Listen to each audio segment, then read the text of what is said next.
ನಮಸ್ಕಾರ boss, welcome back. ಈ ವಾರ ನಿಮ್ಗೆ 8ನೇ ಶತಮಾನಕ್ಕೆ ಕರ್ಕೊಂಡು ಹೋಗ್ತಾ ಇದ್ದೀನಿ, ಅಂದ್ರೆ 8th ಸೆಂಚುರಿ. ನಾವಿವಾಗ 21ನೇ ಶತಮಾನದಲ್ಲಿದ್ದೀವಿ. ಆದ್ರೆ ಇವತ್ತು ನಿಮ್ಗೆ ರಿವೈಂಡ್ ಟೈಮ್ ಟ್ರಾವೆಲ್ ಮಾಡ್ಸಕ್ ಹೋಗ್ತಾ ಇದ್ದೀನಿ. ಬನ್ನಿ, ಆ 8th ಸೆಂಚುರಿಯ ಒಂದು ಇಂಪಾರ್ಟೆಂಟ್ ಮಾನ್ಯುಮೆಂಟ್ ನ ತೋರ್ಸಕ್ ಹೋಗ್ತಾ ಇದ್ದೀನಿ. ಈ ಮಾನ್ಯುಮೆಂಟ್ ನೋಡಿದ್ಮೇಲೆ ನಿಮ್ಗೆ ಗೊತ್ತಾಗುತ್ತೆ ಯಾವ ಮಾನ್ಯುಮೆಂಟ್ ಇದು, ಈಗ ಎಲ್ಲಿಂದ ಬಂತು, ಹೇಗಾಯ್ತು ಅಂತ ಎಲ್ಲ. ಸೊ ಅಂಟಿಲ್ ದೆನ್ ನೀವು ನೋಡ್ತಾ ಇರಿ, ನಮ್ಮ ಚಾನಲ್ನ ಸಬ್ಸ್ಕ್ರೈಬ್ ಆಗಿ ಲೈಕ್ ಮಾಡಿ. ಹಿಂದ್ಗಡೆ ನಿಮ್ಗೆ ಕಾಣಿಸ್ತಾ ಇರೋ ಸಮುದ್ರ ಯಾವುದೂ ಅಲ್ಲ, bay of Bengal. Bay of Bengal ಪಕ್ಕದಲ್ಲೇ ಇರುವಂತ ಒಂದು ಇಂಪಾರ್ಟೆಂಟ್ ಮಾನ್ಯುಮೆಂಟ್ ಇವಾಗ ನಾವು ನೋಡಕ್ ಹೋಗ್ತಾ ಇದೀವಿ. 8ನೇ ಶತಮಾನದ ಪಲ್ಲವ ಟೈಮಲ್ಲಿ, ಅಂದ್ರೆ ಪಲ್ಲವ ಡೈನಾಸಿಟಿಯ ಟೈಮಲ್ಲಿ ಕಟ್ಟಲಾಗಿರುವಂತ ಈ ದೇವಸ್ಥಾನ. ಆಕ್ಚುಲಿ ಈ ದೇವಸ್ಥಾನ ಬಂದ್ಬಿಟ್ಟು ವರ್ಲ್ಡ್ ಹೆರಿಟೇಜ್, ಅಂದ್ರೆ ಯುನೆಸ್ಕೋ ಅಲ್ಲಿ ಕೂಡ ರಿಜಿಸ್ಟರ್ ಆಗಿದೆ. ವರ್ಲ್ಡ್ ಹೆರಿಟೇಜ್ ಸ್ಪಾಟ್ ಇದು. ಬನ್ನಿ, ನಮ್ಮ ಚಾನಲಿನ ಫಸ್ಟ್ ವರ್ಲ್ಡ್ ಹೆರಿಟೇಜ್ ಸ್ಪಾಟ್ ನ ಡಿಸ್ಕವರ್ ಮಾಡೋಣ. ಇದು ಎಕ್ಸ್ಪ್ಲೋರ್ ಅಲ್ಲ, ಡಿಸ್ಕವರು.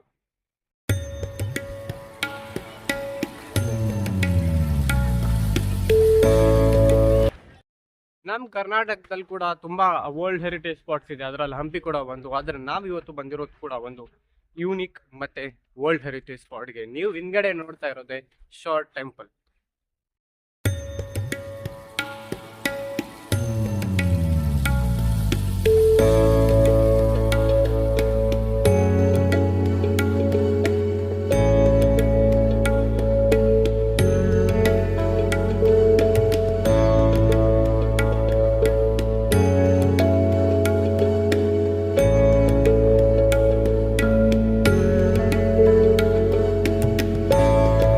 ನಾನು ಅವಾಗಲೇ ಹೇಳಿದೆ, ದೇವಸ್ಥಾನ ಕ್ಲೋಸ್ ಆಗಿದೆ, ಬಟ್ ಸ್ಟಿಲ್ ಆಚೆ ಕಡೆಯಿಂದ ಇದು ಶಿವ ಮತ್ತೆ ವಿಷ್ಣು ಎರಡಕ್ಕೂ ಸಮರ್ಪಣೆ ಮಾಡಿದ್ದಾರೆ. ಇವಾಗ ನಾವು ಶಿವಲಿಂಗನ ದರ್ಶನ ಮಾಡ್ಕೊಂಡು ಹೋಗೋಣ, ಬನ್ನಿ.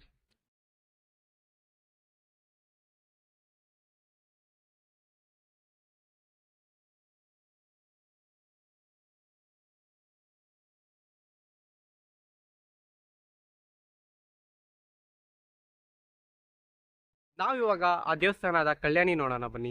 ನಂಗೆ ಅವಾಗಲೇ ಹೇಳಿದ, ನನಗೆ ಆ ತರ ಎಷ್ಟು ದೊಡ್ಡ ಐಡಲ್ಸ್ ನ ಯಾವ ತರ ತಗೊಂಡೋಗ್ತಾರೆ ಅಂತಾನೆ ಗೊತ್ತಿಲ್ಲ. ಏರೋನು ನೋಡಿ,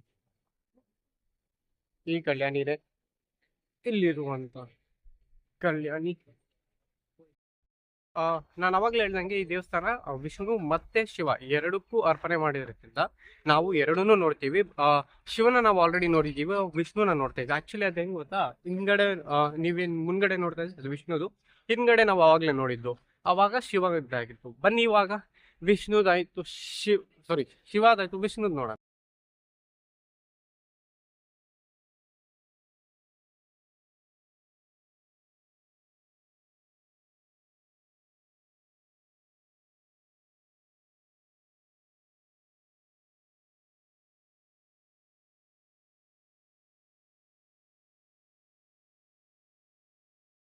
ನೀವು ನೋಡಿ ಹಿಂದ್ಗಡೆ ಬಂಡೆ ಮೇಲೆ ಎಲ್ಲ ಗೀಚ್ ಬಿಟ್ಟಿದ್ದಾರೆ. ಏನ್ ಗೀಚ್ ಇಲ್ಲ, ಆಕ್ಚುಲಿ ಅದು ಕಾರ್ವಿಂಗ್. ಅದು ಕೂಡ ಹಳೆ ಕಾಲದ ಅಂತ. ನಾನು ಫಸ್ಟ್ ಬಂದ ತಕ್ಷಣ ಆ ಬಂಡೆ ಮೇಲೆಲ್ಲ ಗೀಚ್ ಬಿಟ್ಟಿದ್ದಾರೆ, ಒಂದ್ ದೂರದಿಂದ ಹಂಗೆ ಕಾಣಿಸುತ್ತೆ ಅದು, ಬಟ್ ಆಕ್ಚುಲಿ ಅದ್ರ ಬಂದು ನೋಡ್ದಾಗ ಗೊತ್ತಾಯ್ತು ಅದ್ ಬಂಡೆ ಮೇಲೆ ಕಾರ್ವಿಂಗ್ ಮಾಡಿರೋದು. ಅದು ಕೂಡ 8ನೇ ಶತಮಾನದ ಒಂದು ಬಂಡೆ, ಅದನ್ನ ಕಾಪಾಡ್ಕೊಂಡು ಬಂದಿದಾರಂತೆ.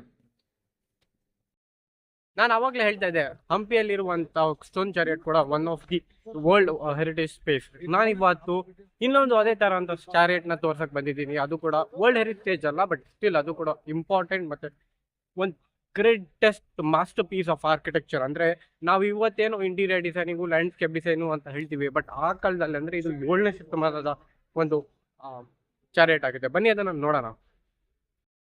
ನೀವು ಆ ಚಾರಿಯಟ್ ನ ನೋಡ್ಬೇಕು ಬಂದ ತಕ್ಷಣ ನಿಮ್ಗೆ ವೆಲ್ಕಮ್ ಮಾಡೋದು ಈ ಸಿಂಹ. ಈ ಸಿಂಹ ಬಂದ್ಬಿಟ್ಟು ನಿಮಗೆ ವೆಲ್ಕಮ್ ಮಾಡ್ತಾ ಇರುತ್ತೆ. ಹಿಂದ್ಗಡೆ ತುಂಬಾ ಪ್ಲೇಸಸ್ ಕಾಣ್ತಾ ಇದೆ ಅಂತ ಗೊತ್ತು. ಬನ್ನಿ, ನಮಗೆ ಮಹಾಭಾರತದಲ್ಲಿ ನಕುಲ ಸಹದೇವ ಗೊತ್ತಾ? ಸೇಮ್ ಇವಾಗ ನಾವು ನಕುಲ ಸಹದೇವ ಇಬ್ರು ಟ್ವಿನ್ಸ್ಗೆ ಈ 5 ಡಿಫ್ರೆಂಟ್ ಏನಿದೆ ಇದು ಚಾರಿಯಟ್, 5 ಡಿಫ್ರೆಂಟ್ ಮಹಾಭಾರತದಲ್ಲಿ ಬರುವಂತ ಇಂಪಾರ್ಟೆಂಟ್ ಮನುಷ್ಯರಿಗೆ, ಅಂದ್ರೆ ಇಂಪಾರ್ಟೆಂಟ್ ಕ್ಯಾರೆಕ್ಟರ್ಸ್ಗೆ ಡೆಡಿಕೇಟ್ ಮಾಡಿದ್ದಾರೆ. ಬನ್ನಿ, ನಾವು ಫಸ್ಟ್ ನಕುಲ ಮತ್ತೆ ಸಹದೇವನ ಚಾರಿಯಟ್ ನ ನೋಡೋಣ.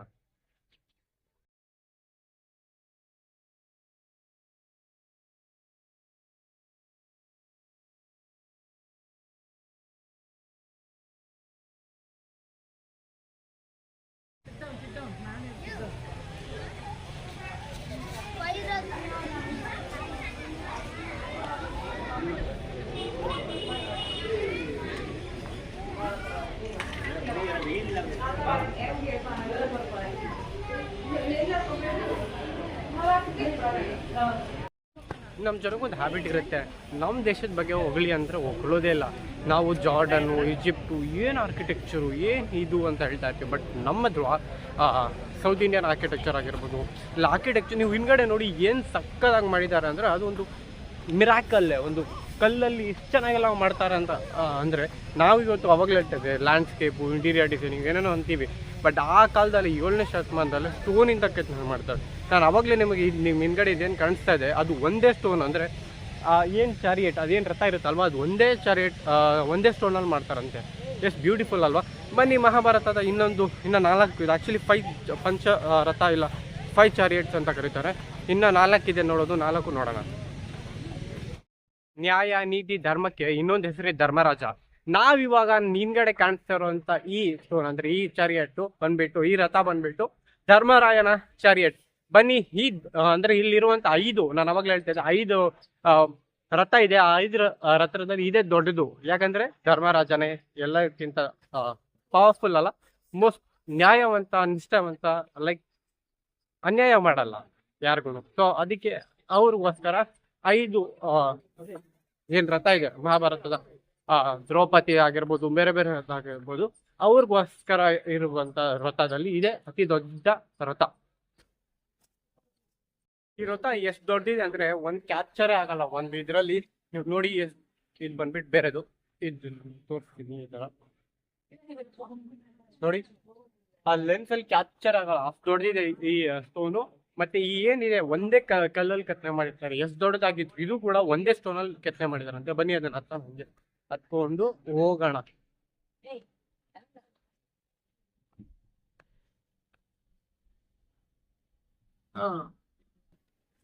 ಆಯಿತು.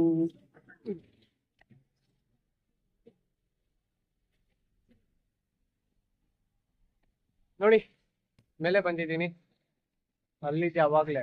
ಇವಾಗ ಇಲ್ಲಿ ಮೇಲೆ ಬಂದಿದ್ದೀನಿ ನಿಮಗೋಸ್ಕರ ತೋರಿಸ್ತೀನಿ. ಈ ಧರ್ಮರಾಯನ ಕಲ್ಲಿನ ಏನಿದೆ ಚಾರಿಯಟ್ಟು, ಅದು ಇಲ್ಲಿನ ಅತಿ ದೊಡ್ಡ ಚಾರಿಯಟ್ಟು. ಇನ್ನು ಮುಂದಿನ ಚಾರಿಯಟ್ ನೋಡೋಣ. ಅದಕ್ಕಿಂತ ಮುಂಚೆ ಇದನ್ನ ಒಂದು ಕ್ಲೋಸ್ ಅಪ್ ಲುಕ್ ಅಲ್ಲಿ ನೋಡ್ಕೊಂಡು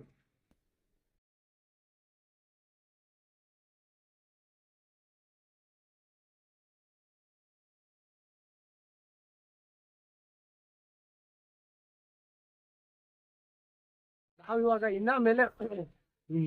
ಇನ್ನ ಮೇಲೆ ಬಂದಿದ್ದೀವಿ.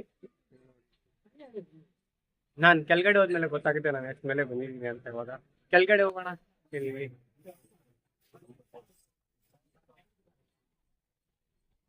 ಸ್ಟೋನ್ಸ್ ನೋಡಿ ಏನಿದೆ ಇಷ್ಟು ದೊಡ್ಡದು ಕೂಡ. ನಾನು ಇಲ್ಲಿಂದ ಬಿದ್ರೆ ಕೈಕಾಲು ಮುಗಿಸ್ಕೊತೀನಿ. ಬಟ್ ಸ್ಟಿಲ್ ಇಲ್ಲಿಂದ ಏನ್ ಇಷ್ಟು ಸ್ಟೋನ್ ಇದೆ ಅದು ಕೂಡ ಒಂದೇ ಆರ್ಕಿಟೆಕ್ಚರ್. ಇಲ್ಲಿ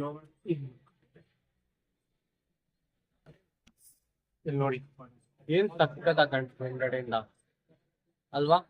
ನಾವು ಕೂಡ ಈಜಿಪ್ಟು, ಜಾರ್ಡನ್ಗೂ ನಾನು ಹೋಗ್ಬೇಡಿ ಅಂತ ನಿಮ್ಗೆ ಯಾರಿಗೂ ಹೇಳ್ತಾ ಇಲ್ಲ. ಬಟ್ ಸ್ಟಿಲ್ ನಮ್ಮ ಆರ್ಕಿಟೆಕ್ಚರ್ ಯಾವ್ದಕ್ಕೂ ಕಮ್ಮಿ ಇಲ್ಲ ಅಂತ ಹೇಳ್ತೀನಿ ಅಷ್ಟೇ. ಈ ಬಿಸಿಲಿಗೆ ಕುತ್ಕೊಂಡ್ ಬರ್ತಾ ಇದೆ ಸೆಕೆ. ನಾನು ಎಷ್ಟು ಮುಖ ಓಡಿಸ್ಕೊಂಡ್ರು ತಿರ್ಗಾ ಬಾಯಿ ಹತ್ರ ಹೋಗ್ಬಿಟ್ಟು ತಿರ್ಗಾ ಒಂದ್ 2 ನಿಮಿಷಕ್ಕೆ ತಿರ್ಗಾ ಸ್ವೆಟ್ ಆಗಿರುತ್ತೆ. ನೋಡಿ ಇವಾಗ ಇಲ್ಲಿ ಹೇಳ್ತಾ ಇದೀನಿ.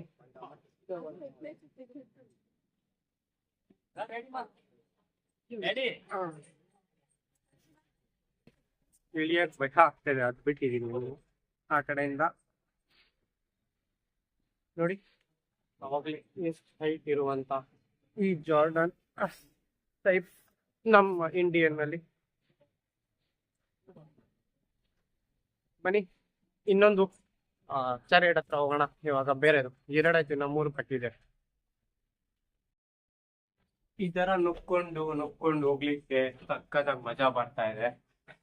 ನೋಡಿ ನಮ್ಮ ಆರ್ಕಿಟೆಕ್ಚರ್ ಬಗ್ಗೆ ಸ್ವಲ್ಪ ಜನ ಪಬ್ಲಿಸಿಟಿ ಕೊಟ್ರೆ ನಮ್ಮ ದೇಶ ಕೂಡ ಹಾಗೆ ಇಂಪ್ರೂವ್ ಆಗುತ್ತೆ. ನಾನು ಆ ಚಾರಿಯಟ್ ಸ್ಟೋನ್ ಹತ್ರ ಹೋಗ್ತಾ ಇದ್ದೀನಿ. ಹಾಗೆ ಬ್ಯಾಗು ಬನ್ನಿ ಆಮೇಲೆ ಹೋಗೋಣ, ಎತ್ಕೊಳ್ಳೋಣ. ಮುಖ ಒರೆಸ್ಕೋಬೇಕು ಇಷ್ಟು. ನಾವಿವಾಗ ಇನ್ನೊಂದು ಚಾರಿಯಟ್ ಅಂದ್ರೆ ರಥ ಹತ್ರ ಬಂದಿದ್ದೀವಿ. ಬನ್ನಿ ಆ ಚಾರಿಯಟ್ನ ಎಕ್ಸ್ಪ್ಲೋರ್ ಮಾಡೋಣ ಅಂತ ಹೇಳ್ತಾ ನಮ್ಮ ಬ್ಲಾಗ್ ಹಂಗೆ ಕಂಟಿನ್ಯೂ ಆಗುತ್ತೆ. ಬರೀ ಈ ಚಾರಿಯಟ್ ಸ್ಟೋನು ಕಳ್ಳು ಅಷ್ಟೇ ಅಲ್ಲ, ನಿಮ್ಗೆ ಇನ್ನೊಂದು ಇಂಪಾರ್ಟೆಂಟ್ ಥಿಂಗ್ ತೋರಿಸ್ತೀನಿ. ನಾವಿವಾಗ ಆರ್ಜನ ಚಾರಿಯಟ್ ಹತ್ರ ಬಂದಿದ್ದೀವಿ. ನಿಮ್ಗೆ ಹಿಂದ್ಗಡೆ ಕಾಣಿಸ್ತಿರೋದು, ನಾವಿವಾಗ ಹಿಂದ್ಗಡೆ ಕಾಣ್ತಾ ಇರೋದೇ ಅರ್ಜುನ ಈ ಕಡೆದಲ್ಲ, ಈ ಕಡೆ ನನ್ನ ಲೆಫ್ಟ್ ಸೈಡ್, ನಿಮ್ಮ ಲೆಫ್ಟ್ ಸೈಡ್ ಕೂಡ ಬನ್ನಿ ಅರ್ಜುನನ ಚಾರಿಯಟ್ನ ನೋಡೋಣ. ಆಕ್ಚುಲಿ ತುಂಬಾ ಚಿಕ್ಕದಿದೆ ಕಂಪೇರ್ ಮಾಡ್ಕೊಟ್ರೆ ಬೇರೆದಕ್ಕೆ.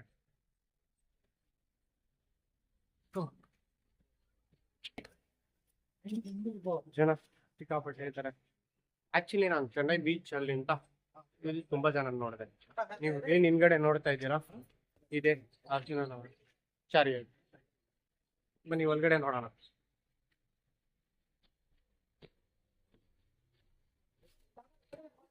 ನೋಡಿ ಒಳಗಡೆ ಏನೂ ಇಲ್ಲ, ಆದ್ರೂ ಕೂಡ ನಮ್ಮ ಆರ್ಕಿಟೆಕ್ಚರ್ನ ಮೆಚ್ಚಲೇಬೇಕು ನಾವು. ಮೂರನೇದಾಯ್ತು ಇಲ್ಲಿ ನಮ್ಮ ಬಸವಣ್ಣ ಅಂದ್ರೆ ನಂದಿ ನೋಡಿ ನಂದಿ. ಇನ್ನೊಂದು ಸಿಂಹ ನೋಡಾಯ್ತು, ನಂದಿ ನೋಡಾಯ್ತು, ಇನ್ನೊಂದು ಆನೆ ತೋರಿಸ್ತೀನಿ ನಿಮ್ಗೆ. ಆನೆಗಿಂತ ಮುಂಚೆ ಇವಾಗ ನಾವು ದ್ರೌಪದಿ ಅಂದ್ರೆ ಓನ್ಲಿ ಲೇಡಿ ಆಫ್ ಮಹಾಭಾರತ. ನಾವಿವಾಗ 5ನೇ ಚಾರಿಯಟ್ನ ರೌಂಡ್ ಹೊಡ್ಕೊಂಡು ಸೆಲ್ಫಿ ತಗೊಂತಾ ಇದ್ರು ಬೇರೆ ಹತ್ರ. ಹಿಂಗೆ ಎಂಟ್ರಿ ತಗೊಂತಾ ಇದೀನಿ. ಇಲ್ಲಿ ಅವ್ರಿಗೋಸ್ಕರ ಮಾಡಿದ್ರು ಕೂಡ ನಮಗೆ ಶಿವ ವಿಷ್ಣು ಬೇರೆ ಬೇರೆ ದೇವ್ರು ಕಾಣಿಸ್ತಾರೆ. ಬನ್ನಿ ಇವಾಗ ಒಳಗಡೆ ಯಾರೋ ನೋಡೋಣ. ನಾವು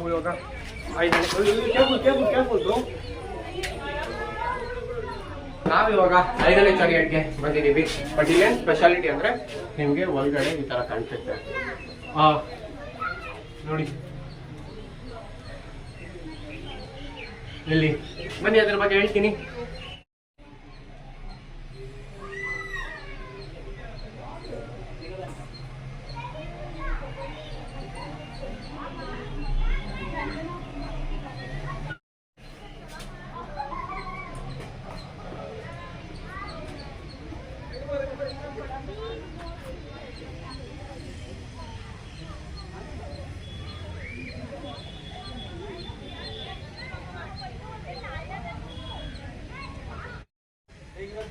ನೋಡಿದ್ರಲ್ಲ 5 ಡಿಫ್ರೆಂಟ್ ಮಹಾಭಾರತದಲ್ಲಿ ಬರುವಂಥ 5 ಡಿಫ್ರೆಂಟ್ ಕ್ಯಾರೆಕ್ಟರ್ನ, 5 ಡಿಫ್ರೆಂಟ್ ರಥಗಳು.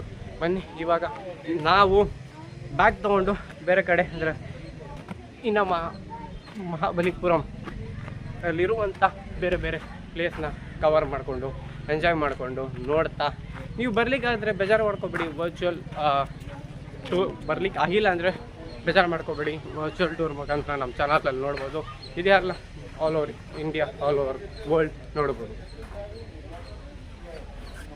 ಇವಾಗ ರೈಟ್ ನೀವು ನಂಬ್ತಿರೋ ಬಿಡ್ತಿರೋ ಗೊತ್ತಿಲ್ಲ, ಇಲ್ಲಿ ಬಿಸಿಲಿಲ್ಲ ಅಂದರೂ ಕೂಡ ಸಿಕ್ಕಾಪಟ್ಟೆ ಸೆಕೆ. ನನ್ನ ಇವಾಗ ಫೇಸ್ ವೈಪ್ ಮಾಡ್ಕೊಂಡಿದ್ದೆ, ನೆಕ್ಸ್ಟ್ ಒಂದು 2 ನಿಮಿಷಕ್ಕೆಲ್ಲ ತಿರ್ಗಿಸ್ಬಿಟ್ಟು ನನ್ನ ಮುಖ ಒರೆಸ್ಕೊಂಡು ಸಾಕಾಗೋಗಿದ್ದೆ, ಬಿಟ್ಬಿಟ್ಟಿದ್ದೀನಿ. ಬ್ಯಾಂಗ್ಳೂರು ಹೋಗೋವರೆಗೂ ಮೋಸ್ಟ್ ಪ್ರಾಬಬಲಿ ಫುಲ್ ಸ್ವೆಟ್ಟಿಂದನೇ ಸ್ನಾನ ಮಾಡ್ಕೊಬಿಟ್ಟಿರ್ತೀನಿ ಅನಿಸುತ್ತೆ. ಆದರೂ ಕೂಡ ಪರವಾಗಿಲ್ಲ, ನಿಮಗೋಸ್ಕರ ಈ ವಿಡಿಯೋ ಮಾಡಲೇಬೇಕಾಗಿತ್ತು, ಮಾಡ್ತಾಯಿದ್ದೀನಿ. ಈ ಥರ ಬ್ಯೂಟಿಫುಲ್ ಆರ್ಕಿಟೆಕ್ಚರ್ನ ನಾನಂತೂ ಮಿಸ್ ಮಾಡ್ಕೊಳಕ್ಕೆ ರೆಡಿ ಇದ್ದಿಲ್ಲ.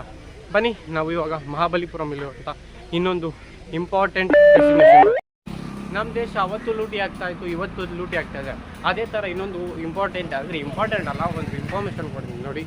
ಅವತ್ತಿನ ಆರ್ಕಿಟೆಕ್ಚರು ಬಟ್ ಈಗ ಎಷ್ಟು ದೊಡ್ಡದಿದೆ ಅಂದರೆ ಅದು ನೋಡಿ, ನಾನು ಇಷ್ಟೇ ಬರೋದಲ್ಲ, ಕಾಲ್ ಹತ್ರ ಬರ್ತೀನಿ, ಕಾಲ್ಗಿಂತ ಸ್ವಲ್ಪ ಹೈಟ್ ಬರ್ತೀನಿ ಅಷ್ಟೇ. ಇವತ್ತು ನೀವೇನೋ ಸ್ಟ್ಯಾಚು ಯಾವುದೋ ತೊಗೊಬೋದಂದರೆ ನೀವು ಯಾವುದೋ ಚೆನ್ನೈ ಇಲ್ಲ ಪಾಂಡಿಚೇರಿ ಎರಡಕ್ಕೂ ಹತ್ರ ಆಗುತ್ತೆ. ಆ್ಯಕ್ಚುಲಿ ಇದು ಇಲ್ಲಿಂದ ಪಾಂಡಿಚೇರಿ ಬಂದುಬಿಟ್ಟು ಒಂದು 100 ಕಿಲೋಮೀಟರ್ಸ್ ಆಗುತ್ತೆ, ಮತ್ತು ಚೆನ್ನೈ ಬಂದುಬಿಟ್ಟು ಒಂದು 60 ಕಿಲೋಮೀಟರ್ ಆಗುತ್ತೆ, 60-65. ನೀವೇನೋ ಅಲ್ಲಿಂದ ವೀಡಿಯೋ ನೋಡ್ತಾ ಇದ್ರೆ ನಿಮ್ಗೆ ಆಲ್ರೆಡಿ ಗೊತ್ತಾಗಿರುತ್ತೆ. ಗೊತ್ತಿಲ್ಲ ಅಂದರೆ ನಿಮಗಿಲ್ಲ ಇಷ್ಟ ಆಗಿರುತ್ತೆ ಈ ಥರ ದೊಡ್ಡ ದೊಡ್ಡ ದೇವಸ್ಥಾನ ಯಾವುದೋ ಕಟ್ತಾ ಇದ್ರೆ ನಿಮಗೆ ಓಕೆ ಅಂದರೆ ಇಲ್ಲಿಂದ ಟ್ರಾನ್ಸ್ಪೋರ್ಟೇಷನ್ ಎಲ್ಲ ಮಾಡಿಸ್ಕೊಂಡು ಹೋಗ್ಬೋದು. ತುಂಬ ಚೆನ್ನಾಗಿ ಮಾಡ್ತಾಯಿದ್ದಾರೆ. ನಾನು ಸಿಕ್ಕಾಪಟ್ಟೆ ದೇವಸ್ಥಾನ ಅಂದರೆ ದೇವ್ರನ್ನ ನೋಡ್ತಾ ಇದ್ದೀನಿ ಅಲ್ಲಿ ಕೆತ್ತನೆ ಮಾಡ್ತಾ ಇರೋದು. ಅವತ್ತು ಮಾಡ್ತಾಯಿದ್ದಾರೆ, ಇವತ್ತು ಮಾಡ್ತಾಯಿದ್ದಾರೆ. ಒಂಥರ ಕಸುಬಾಗ್ಬಿಟ್ಟಿದೆ ಅವರಿಗೆ.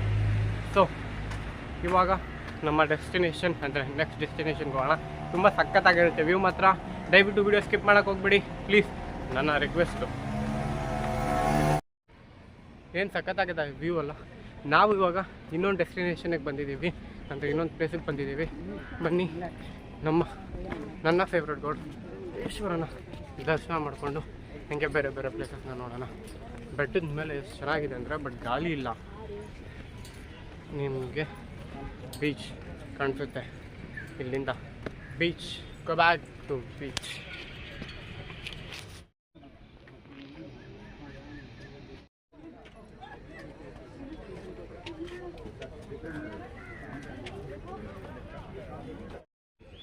ನೋಡಿ ಎಷ್ಟು ಹೈಟ್ನಲ್ಲಿದ್ದೀವಿ ನಾವು ಇವಾಗ.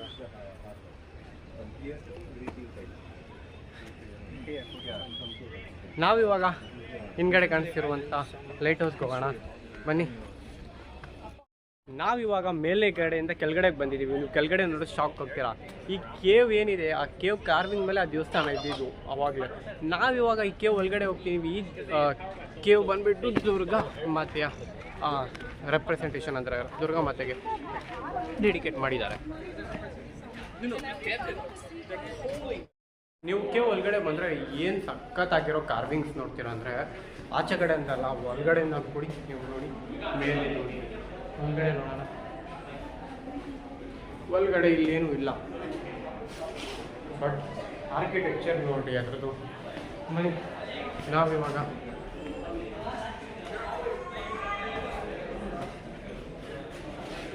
ನೋಡಿ ಒಳಗಡೆ ಕೂಡ ವಿಷ್ಣು ದೇವಸ್ಥಾನ ಮತ್ತು ಬೇರೆ ಬೇರೆ ದೇವರುಗಳೆಲ್ಲ ಇದ್ದಾರೆ. ಇಲ್ಲಿ ತಿರ್ಗಾ ಅಲ್ಲಿ ಏನೋ ಮುಂಚೆ ಇತ್ತು, ಬಟ್ ತೆಗ್ದಾಕಿದ್ದಾರೆ ಅನ್ಸುತ್ತೆ, ಇಲ್ಲ ಸಾಲಕರಂಗ. ನೀವು ನೋಡಿ ಏನು ಬ್ಯೂಟಿಫುಲ್ ಆಗಿರೋ ಆರ್ಕಿಟೆಕ್ಚರ್ ಮಾಡಿದ್ದಾರೆ. ವರಾಹ ಸ್ವಾಮಿಗಳು ಸಕ್ಕೆ ಮಾತ್ರ ಕಿತ್ಕೊಂಡು ಬರ್ತಾಯಿದೆ. ಏನು ಬಿಸಿಲು ಗೊತ್ತಾ. ಬನ್ನಿ ಇವಾಗ ಇನ್ನೊಂದು ಪ್ಲೇಸಿಗೆ ಹೋಗೋಣ.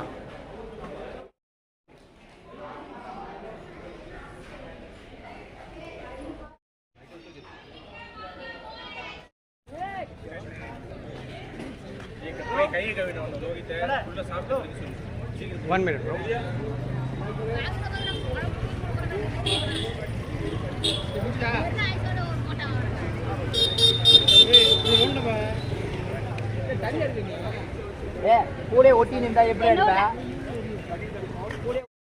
ನನ್ನ ಲೈಫಲ್ಲಿ ಪುನೀತ್ ರಾಜ್ಕುಮಾರ್ ಸರ್ ಆದಮೇಲೆ ಇನ್ನೊಬ್ರು ನೋಡಿ ಆ ಪಾಸಿಟಿವ್ನೆಸ್ಸು ಮತ್ತು ಆ ಇನ್ಸ್ಪಿರೇಷನ್ ಬಂದಿದ್ದು ಯಾರು ಗೊತ್ತಾ?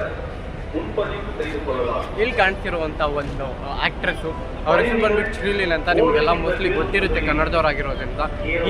ಏನು ಖುಷಿ ಅಂದರೆ, ಬೇರೆ ಸಿಟಿಯಲ್ಲಿ ನಮ್ಮ ಕನ್ನಡದ ಆ್ಯಕ್ಟರ್ಸ್ ಅಂದರೆ ಶ್ರೀಲೀಲಾ ಬೇರೆ ಕಿಸ್ ಮುಖಾಂತರ, ಅಂದರೆ ಕಿಸ್ ಫಿಲಮ್ ಮುಖಾಂತರ ಇಂಟ್ರೊಡ್ಯೂಸ್ ಆಗಿದ್ರು ಅವರು. ನನ್ನ ಲೈಫಿನ biggest inspirer after Puneeth Rajkumar sir ಅಂದರೆ ಡೆಫಿನೆಟ್ಲಿ ಶ್ರೀಲೀಲಾ ಬಾಬು. ಇಲ್ಲಿ ಅವ್ರನ್ನ ನೋಡಿ ಅಂದರೆ ಅವ್ರ ಬಸ್ ಅಡ್ವರ್ಟೈಸ್ಮೆಂಟ್ ತುಂಬ ಖುಷಿ ನೋಡಿ. ಇಲ್ಲೊಂದು ಬಸ್ ಮೇಲೆ ಇದ್ದಾರೆ.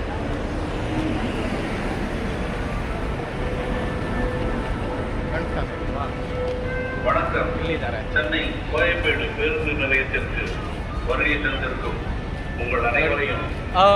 ತುಂಬ ಜನ ಹೇಳ್ಬೋದು ಲೈಕ್ ಕನ್ನಡದಲ್ಲಿ ಮಾಡಲ್ಲ, ಬೇರೆ ಲ್ಯಾಂಗ್ವೇಜ್ ಮಾಡ್ತಾರೆ, ತೆಲುಗಲ್ಲಿ ಮಾಡ್ತಾರೆ. ಚಾನ್ಸ್ ಸಿಕ್ಕಿದ್ದು ಎಲ್ಲಿ ಬೇಕಾದರೂ ಮಾಡ್ಬೋದು, ಯಾರು ಬೇಕಾದರೂ ಮಾಡ್ಬೋದು. ಡಿಮ್ಯಾಂಡ್ ಇದ್ದಾಗ ಮಾಡೋದು ಒಳ್ಳೇದು ಅಂತ ನನ್ನ ಅನಿಸಿಕೆ.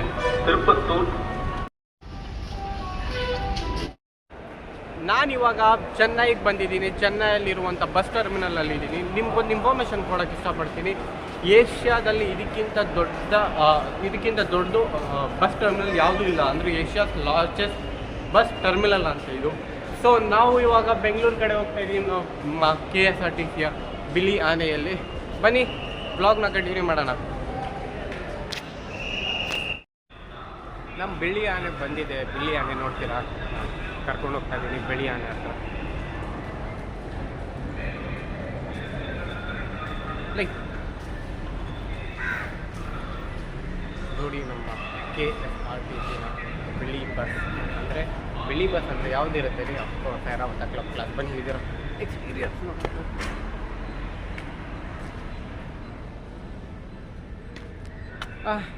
ನಮ್ಮ ಐರಾವತ ಬಿಳಿ ಬಸ್ ಅಂದರೆ ನಮಗೆಲ್ಲ ಬಿಳಿ ಕುದುರೆ ಅಂತ ಕರ್ತೀವಿ. ನಮಗೆಷ್ಟೇ ಪ್ರೈವೇಟ್ ಪ್ಲೇಯರ್ಸ್ ಇರಲಿ, ಬೇರೆ SCRTC ಅಂತ ತಮಿಳ್ನಾಡು ಯಾವುದಾದ್ರು ಇದಕ್ಕಿಂತ ತುಂಬ ಚೀಪಲ್ಲಿ ಹೋಗುತ್ತೆ, ಬಟ್ ಅಫೋರ್ಡಬಲ್ ಅದು. ಬಟ್ ಈ ಸರ್ವಿಸ್ ಯಾರೂ ಕೊಡಲಿಕ್ಕಾಗಲ್ಲ. ಇವಾಗ ಸ್ವಲ್ಪ ಏನೋ ತಿನ್ಕೊಂಡು ನಮ್ಮ ಪ್ರಯಾಣ ಮುಂದುವರ್ಸೋಣ.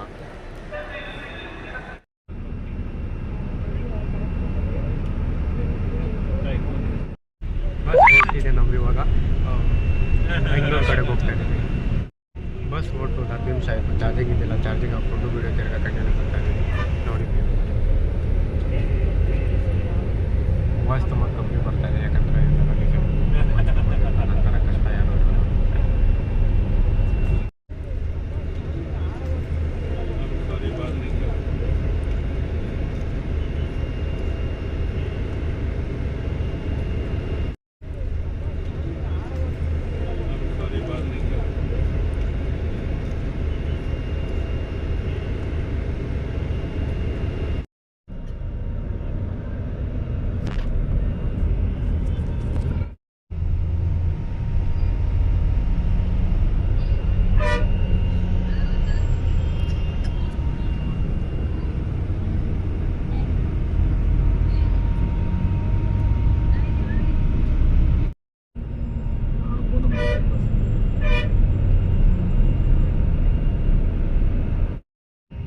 ಬಂದಿದ್ದೀವಿ. ಬನ್ನಿ ಇನ್ನು ಕಂಟಿನ್ಯೂ ಮಾಡ್ತಾ ಹೋಗ್ತಾ ಇರೋಣ. ಸಖತ್ತಾಗಿ ತಲೆ ನೋಡ್ತಾ ಇದೆ.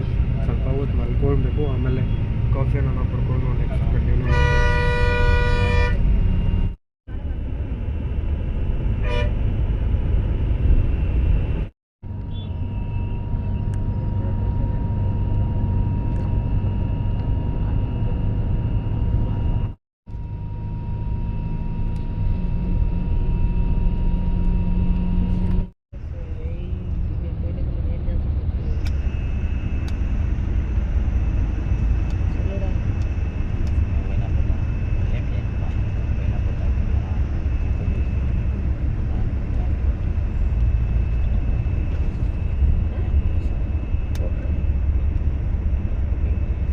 ನಾವಿವಾಗ ಒಂದು ಡಿನ್ನರ್ ಸ್ಟಾಪ್ ನಿಂತಿದ್ದೀವಿ, ಸರ್ವಾನ ಭವನ್ ಹತ್ರ. ಬನ್ನಿ ಏನೋ ತಿನ್ಕೊಂಡಂಗೆ ಸ್ವಲ್ಪ ಮಲ್ಕೊಂಡು ಬೆಳಗ್ಗೆಗೆ ಬೆಂಗಳೂರಿಗೆ ಹೋಗೋಣ.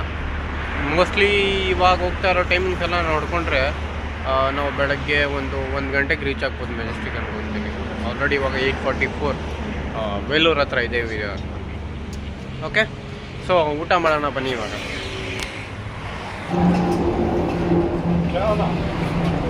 क्या खाते हैं?